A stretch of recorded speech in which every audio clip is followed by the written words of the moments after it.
Erickson Bastos apresenta O Grande Conflito, de Ellen White.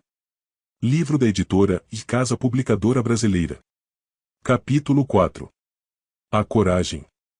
Durante o longo período de supremacia papal, testemunhas de Deus se apegaram à fé em Cristo como o único mediador entre Deus e os seres humanos. Confiavam na Bíblia como a única regra de vida e guardavam o sábado verdadeiro. A Igreja, além de os rotular como hereges, eliminava, interpretava incorretamente ou mutilava seus escritos. Ainda assim, eles permaneceram firmes. Quase não há menção a eles nos registros humanos, exceto nas acusações de seus perseguidores. Roma procurava destruir tudo o que era o herege, fossem pessoas ou escritos. A Igreja também tentou eliminar todos os relatos de sua crueldade em relação àqueles que dela discordavam. Antes da invenção da imprensa, os livros eram poucos, então não havia muitos recursos para impedir as forças de Roma de realizarem seus desígnios. Assim que o papado obteve poder, estendeu os braços para destruir todos aqueles que se recusavam a reconhecer sua autoridade. Na Grã-Bretanha, o cristianismo simples criou raízes cedo, sem as corrupções da apostasia papal. A perseguição realizada por imperadores pagãos foi o único presente que as primeiras igrejas da Grã-Bretanha receberam de Roma. Muitos cristãos que fugiam da perseguição na Inglaterra encontravam refúgio seguro na Escócia. De lá, os cristãos levaram a verdade para a Irlanda, e as pessoas desses países a aceitaram com alegria. Quando os saxões invadiram a Grã-Bretanha, o paganismo assumiu o controle, e os cristãos foram forçados a se retirar para as montanhas. Na Escócia, um século depois, a luz brilhou até terras distantes. Da Irlanda veio Columba e seus colaboradores, que transformaram a solitária ilha de Iona no centro de sua obra missionária. Dentre esses evangelistas, havia um que guardava o sábado bíblico e apresentou essa verdade ao povo. Uma escola foi fundada em Iona, e missionários saíam dela para pregar na Escócia, Inglaterra, Alemanha, Suíça e até mesmo na Itália. Guerra contra a verdade. Roma, no entanto, estava determinada a submeter a Grã-Bretanha a seu domínio. No VI século, missionários católicos trabalharam para converter os saxões pagãos. À medida que a obra progredia, os líderes papais se levantaram contra os cristãos simples e humildes e bíblicos em seu caráter, sua doutrina e conduta. Os representantes de Roma exibiam a superstição, pompa e arrogância de um sistema papal. Roma exigia que as igrejas cristãs reconhecessem o Papa como seu governante. Os bretões responderam que o Papa não tinha direito à supremacia dentro da Igreja e que prestariam a ele apenas a submissão que é devida a todo seguidor de Cristo. Sabiam que não existia outro mestre além de Cristo. Então o verdadeiro espírito do papado se revelou. O líder de Roma disse: se não aceitarem irmãos que lhes trazem paz, receberão inimigos que lhes trarão guerra. Roma lançou mão de guerra e engano contra essas testemunhas da fé bíblica, até que as igrejas da Grã-Bretanha foram destruídas ou forçadas a sujeitar-se ao Papa. Nas terras além do domínio de Roma, os grupos cristãos permaneceram quase que completamente livres da corrupção papal por séculos. Continuaram a considerar a Bíblia sua única regra de fé. Esses cristãos acreditavam na permanência da lei de Deus e guardavam o sábado do quarto mandamento. As igrejas que se apegaram a essa fé e prática existiram na África Central e entre os armênios da Ásia. Dentre os que resistiram ao poder papal durante esse período, os valdenses são os mais significativos. Na própria terra em que o sistema papal havia estabelecido sua sede, as igrejas Dom Piemonte mantiveram sua independência. Mas chegou o momento em que Roma insistiu na sujeição delas. Mesmo assim, alguns se recusaram a ceder ao Papa ou ao Bispo, determinando-se a preservar a pureza e a simplicidade de sua fé. Ocorreu uma separação. Aqueles que se apegavam à antiga fé deixaram seus lares. Alguns, deixando para trás os Alpes nativos, ergueram o estandarte da verdade em terras estrangeiras. Outros se retiraram para as fortalezas rochosas das montanhas e ali conservaram sua liberdade de adoração a Deus. Sua crença religiosa era baseada na palavra escrita de Deus. Esses humildes camponeses, excluídos do mundo, não haviam encontrado a verdade sozinhos em oposição aos ensinos da Igreja apóstata. Herdaram as crenças religiosas de seus antepassados. Em conflito, exaltaram a fé da Igreja apostólica. A Igreja do deserto, não a orgulhosa hierarquia no trono da grande capital mundial, era a verdadeira Igreja de Cristo, a guardiã dos tesouros da verdade que Deus confiara a seu povo para que fossem contados ao mundo. Um dos principais motivos que levaram a Igreja verdadeira a se separar de Roma foi o ódio desta em relação ao sábado bíblico. Conforme a profecia tinha previsto, o poder papal pisoteou a lei de Deus. As igrejas submissas ao papado eram forçadas a honrar o domingo. Cercados por erros disseminados, muitos dentre o povo verdadeiro de Deus ficaram tão confusos que, embora guardassem o sábado, também não trabalhavam aos domingos. Entretanto, isso não satisfazia os líderes papais. Eles exigiam que o povo rejeitasse o sábado e denunciavam aqueles que ousavam honrá-lo. Séculos antes da Reforma, os valdenses tinham a Bíblia em sua língua materna. Isso os tornou alvo especial de perseguição. Declararam que Roma era a Babilônia apóstata do Apocalipse. Arriscando a própria vida, permaneceram firmes, resistindo às corrupções da igreja dominante. Ao longo das eras de apostasia, houve valdenses que negaram a supremacia de Roma, rejeitaram a adoração a imagens por ser uma forma de idolatria e guardaram o sábado verdadeiro. Por trás das grandes paredes montanhosas, os valdenses encontraram um esconderijo. Esses fiéis exilados mostravam aos filhos as alturas que se erguiam acima deles em majestade e falavam daquele cujas palavras permanecem como as rochas eternas. Deus tinha colocado as montanhas seguramente em seu lugar. Nenhum braço, além do divino, seria capaz de movê-las. De igual maneira, ele havia estabelecido sua lei. O poder humano seria incapaz de mudar um mandamento da lei de Deus, assim como não poderia arrancar as montanhas e arremessá-las ao mar. Aqueles peregrinos não reclamavam de sua vida difícil. Nunca se sentiam solitários nas montanhas isoladas. Eles se alegravam em sua liberdade de adoração. Dos penhascos elevados, cantavam louvores, e os exércitos de Roma não podiam silenciar seus hinos de gratidão. Princípios valiosos. Eles valorizavam os princípios da verdade mais do que casas e terras, amigos, familiares e a própria vida. Ensinavam aos pequenos, desde a primeira infância, a considerar sagradas as declarações da lei divina. Eram raros os exemplares da Bíblia, por isso decoravam suas preciosas palavras. Muitos eram capazes de recitar grandes trechos tanto do Antigo quanto do Novo Testamento. Eram instruídos desde a infância a suportar dificuldades e a pensar e agir por si sós. Aprendiam a ter responsabilidades, a vigiar suas palavras e a compreender a sabedoria do silêncio. Uma única palavra descuidada que caísse nos ouvidos de seus inimigos poderia colocar em perigo a vida de centenas de fiéis, pois, como lobos que espreitam a presa, os inimigos da verdade perseguiam aqueles que ousavam reivindicar liberdade de fé religiosa. Os valdenses trabalhavam com persistência resoluta para sua subsistência. Cada pedaço de terra cultivável nas montanhas era cuidadosamente aproveitado. Ensinavam os filhos a praticar a economia e a negação do eu. O trabalho era duro, mas saudável, do tipo que os seres humanos em seu estado decaído necessitam. Os jovens aprendiam que todas as suas capacidades pertenciam a Deus e deviam ser desenvolvidas para seu serviço. As igrejas dons valdenses se assemelhavam às do período apostólico. Rejeitando a supremacia de papas e bispos, ensinavam que a Bíblia é a única autoridade infalível. Seus pastores, diferentemente dos padres autoritários de Roma, alimentavam o rebanho de Deus, conduzindo-os aos verdes pastos e fontes vivas de sua santa palavra. As pessoas não se congregavam em igrejas magníficas ou grandes catedrais, mas nos vales alpinos ou, em tempos de perigo, em alguma fortaleza rochosa, a fim de ouvir as palavras da verdade proferidas por servos de Cristo. Os pastores não só pregavam o Evangelho como também visitavam os enfermos e trabalhavam para promover a harmonia e o amor fraternal.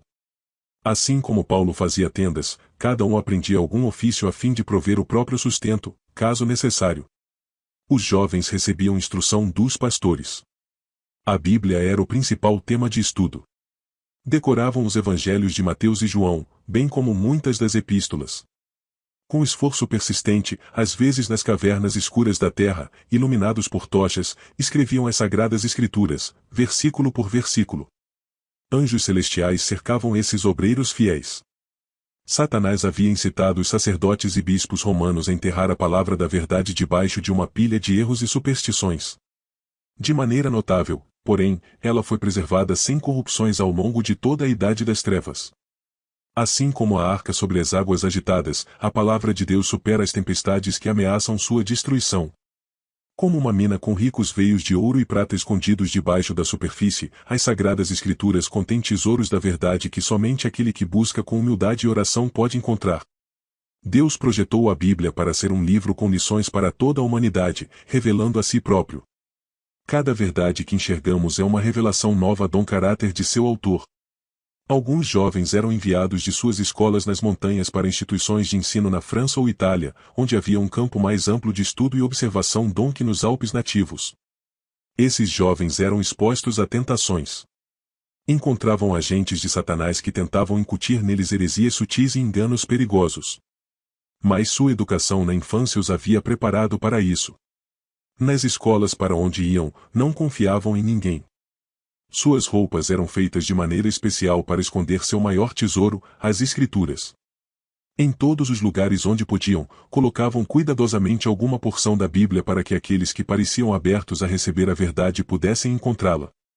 Dessa maneira, conquistaram conversos a verdadeira fé nessas instituições de ensino.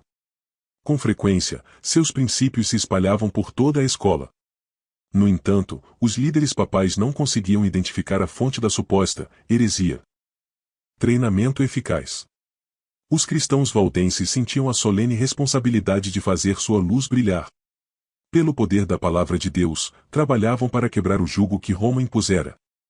Os ministros valdenses precisavam servir por 3 anos em algum campo missionário antes de assumir uma igreja na própria terra e uma introdução apropriada à vida pastoral em tempos difíceis.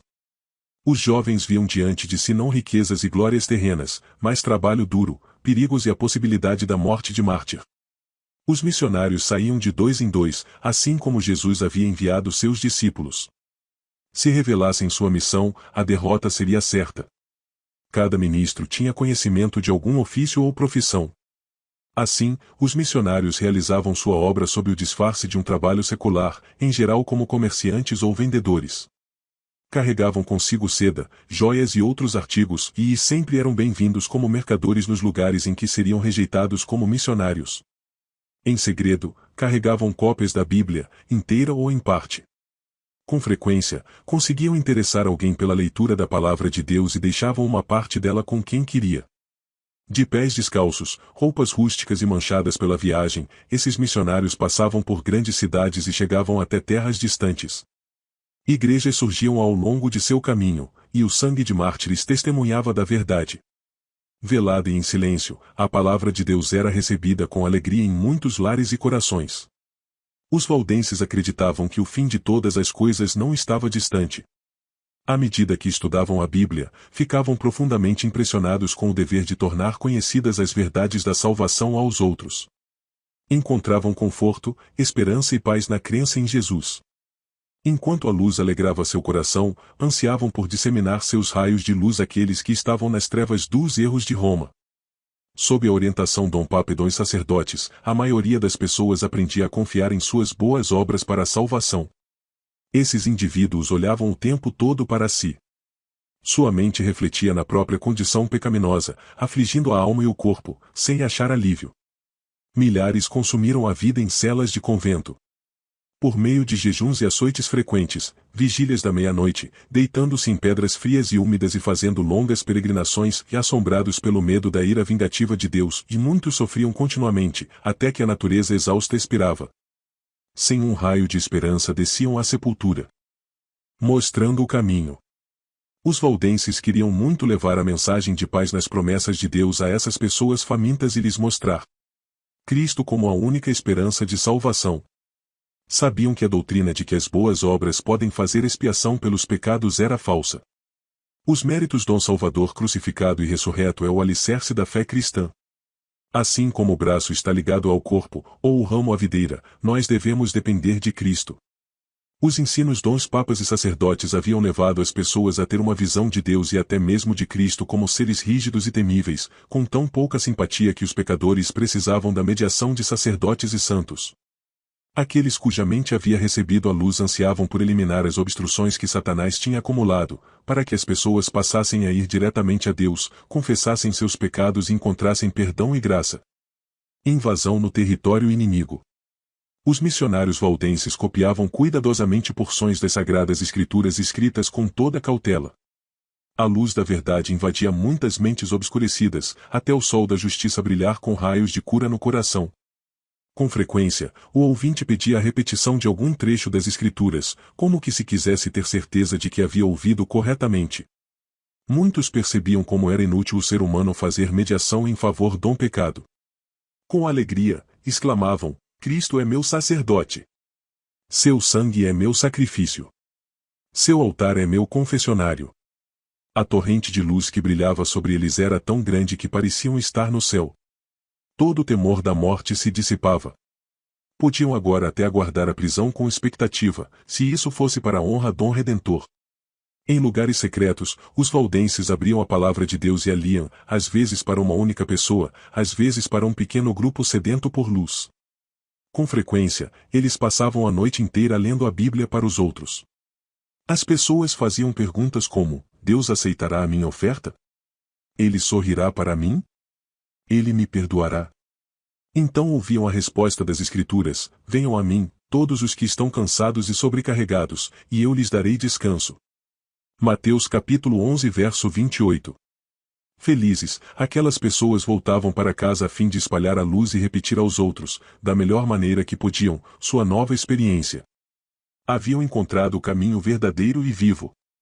As Escrituras falavam ao coração daqueles que ansiavam pela verdade. O mensageiro valdense da verdade seguia seu caminho. Em muitos casos, seus ouvintes não perguntavam de onde ele viera, nem para onde iria. Ficavam tão fascinados que nem tinham a ideia de questioná-lo. Então indagavam uns aos outros: seria ele um anjo do céu? Em muitos casos, o mensageiro da verdade conseguirá chegar a outras terras ou estava morrendo aos poucos em algum calabouço. Ou ainda seus ossos já se branqueavam no lugar onde havia testemunhado da verdade.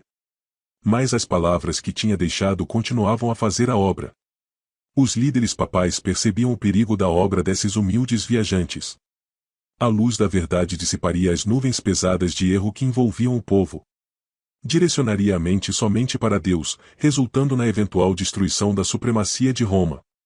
Esses viajantes, apegando-se à fé da igreja primitiva, eram um constante testemunho da apostasia romana e, por isso, eram odiados e perseguidos. Sua recusa em abrir mão das Escrituras era uma ofensa que Roma não conseguia tolerar. Uma decisão terrível. Começaram então as mais terríveis cruzadas contra o povo de Deus em suas casas da montanha. Investigadores severos foram enviados no rastro deles. Vez após vez, as forças de Roma não apenas arruinaram as terras férteis dos perseguidos, mas também destruíram suas casas e capelas. Nenhuma acusação poderia ser feita contra o caráter moral desses foragidos. Sua maior ofensa era não adorar a Deus de acordo com a vontade do Papa. Como eram considerados culpados desse crime, cada insulto e tortura que homens ou demônios eram capazes de inventar eram lançados sobre eles.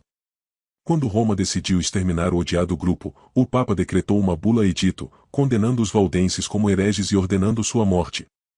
Eram acusados de preguiçosos, desonestos, desordeiros, mas declarava-se que eles tinham aparência de piedade e santidade que seduziam as ovelhas do verdadeiro rebanho. Esse edito convocava todos os membros da igreja a se unir na cruzada contra os hereges. Como incentivo, dispensava a todos aqueles que participassem da cruzada de qualquer juramento que houvessem feito. Legitimava o direito a qualquer propriedade adquirida de maneira ilegal e prometia o perdão dos pecados àquele que conseguisse matar algum herege. Cancelava todos os contratos feitos em favor dos valdenses, proibia todas as pessoas de lhes proporcionar qualquer auxílio e dava poder a qualquer um para tomar posse de sua propriedade. Esse documento revelava claramente o rugido do dragão, não a voz de Cristo. O mesmo Espírito que crucificou a Cristo e matou os apóstolos, que moveu Nero, sedento por sangue, contra os fiéis cristãos de sua época, estava em ação para destituir a terra daqueles que eram amados por Deus. A despeito das cruzadas contra eles e da matança desumana que sofreram, esses indivíduos tementes a Deus continuaram a enviar missionários para espalhar a verdade preciosa. Eram caçados até a morte, ou mais, mesmo assim, seu sangue regava a semente que lançavam, e ela continuava dando frutos. Dessa maneira, os valdenses testemunharam por Deus séculos antes de Lutero. Eles plantaram as sementes da reforma que começou na época de Wycliffe, cresceu e se aprofundou nos dias de Lutero e deve ser levada adiante até o fim dos tempos. Se inscreva no canal e Ative o sininho para receber notificações de novos capítulos ou livros.